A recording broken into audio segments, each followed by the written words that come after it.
Il suffit parfois d'un geste, d'une parole ou d'un silence pour transformer une destinée.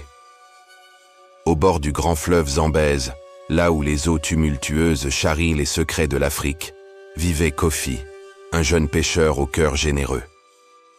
Chaque matin, il partait avec sa pirogue usée, espérant rapporter de quoi nourrir sa famille. Ce jour-là, le soleil dardait ses rayons impitoyables quand Kofi entendit des grognements désespérés venant des roseaux.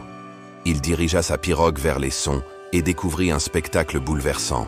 Un énorme crocodile, prisonnier d'un filet de pêche abandonné, se débattait avec une violence qui témoignait de sa détresse. Les cordes épaisses s'enfonçaient cruellement dans sa chair écailleuse, et ses yeux jaunes exprimaient une souffrance qui toucha le cœur de Kofi.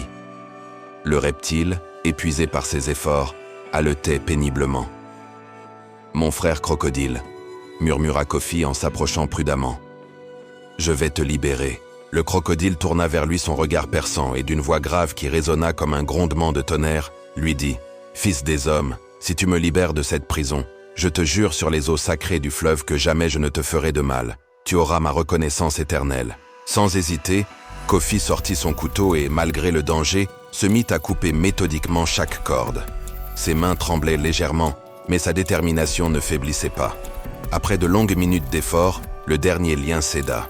Le crocodile se dressa, libre enfin, et étira ses puissants membres endoloris. Mais au lieu de remercier son sauveur, ses yeux se firent soudain froids et calculateurs. Un sourire terrifiant dévoila ses crocs acérés.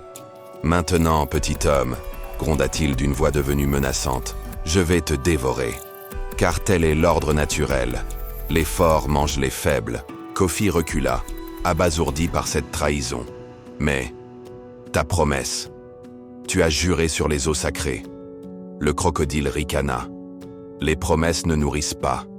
J'ai faim, et tu es là. C'est tout ce qui compte. » Le jeune homme, désespéré, cherchait une échappatoire quand une voix sage s'éleva derrière eux. « Halte là, créature ingrate !» Un vieil homme aux cheveux blancs comme l'écume, appuyé sur un bâton sculpté, s'avançait calmement vers eux. Ses yeux perçants brillaient d'une sagesse ancestrale. « Grand-père !» supplia Kofi. « Ce crocodile veut me tuer alors que je viens de lui sauver la vie. » Le vieillard hocha la tête gravement. « Je vois. Mais avant de juger, laisse-moi comprendre. Crocodile, raconte-moi donc comment tu t'es retrouvé dans ce filet. » Le reptile, irrité par cette interruption, gronda. « Vieillard, mêle-toi de tes affaires. J'étais prisonnier, ce jeune fou m'a libéré, maintenant je le mange. Point final. »« Ah, mais j'aimerais voir exactement comment tu étais pris, » insista le sage avec un sourire rusé. « Peux-tu me montrer ta position, pour que je comprenne bien ton malheur ?» Flatte par cette attention, le crocodile se dirigea vers les restes du filet. J'étais là, entortillé comme ceci. Il commença à se remettre dans les cordes pour démontrer sa situation. « Plus serré, » dit le vieillard. « Tu disais que tu ne pouvais plus bouger. » Le crocodile resserra les liens autour de lui.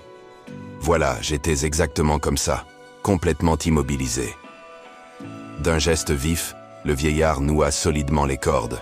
« Parfait. Et maintenant que tu es de nouveau prisonnier, dis-moi, mérites-tu d'être libéré après avoir trahi ta parole ?»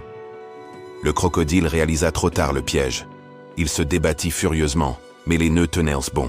« Libérez-moi, j'ai été dupé. » Le sage secoua la tête. « Tu as eu ta chance, créature sans honneur. Tu as choisi la trahison plutôt que la reconnaissance. Maintenant, subis les conséquences de ton choix. » Kofi, encore tremblant d'émotion, regarda le vieillard avec admiration. « Grand-père, comment avez-vous su qu'il fallait faire cela ?» Le sage posa sa main ridée sur l'épaule du jeune homme. « Mon fils, j'ai appris qu'il faut toujours laisser une seconde chance à ceux qui trahissent, la chance de révéler leur vraie nature. Ce crocodile vient de montrer qu'il ne mérite pas la confiance. » Les deux hommes s'éloignèrent, laissant le crocodile à son sort. Derrière eux, les grognements de colère et de frustration résonnaient sur les eaux du fleuve. En ramenant le vieillard vers le village, Kofi réfléchissait à cette leçon inattendue. Il avait voulu faire le bien, mais avait failli en payer le prix fort. Heureusement, la sagesse était venue à son secours. « Grand-père, demanda-t-il, comment peut-on faire confiance si on risque toujours d'être trahi ?» Le vieillard sourit. « La confiance, mon enfant, c'est comme une graine. Elle doit être plantée avec discernement, arrosée avec prudence et récoltée avec sagesse. Tous ne la méritent pas, mais sans elle, le monde serait un désert. Cette histoire nous rappelle une vérité éternelle. Celui qui trahit sa parole perd toujours la confiance des autres. Mais elle nous enseigne aussi que la sagesse peut triompher de la tromperie. Et vous, accordez-vous votre confiance avec discernement? Abonnez-vous à Conte et Vie pour découvrir d'autres leçons de sagesse qui illumineront votre chemin.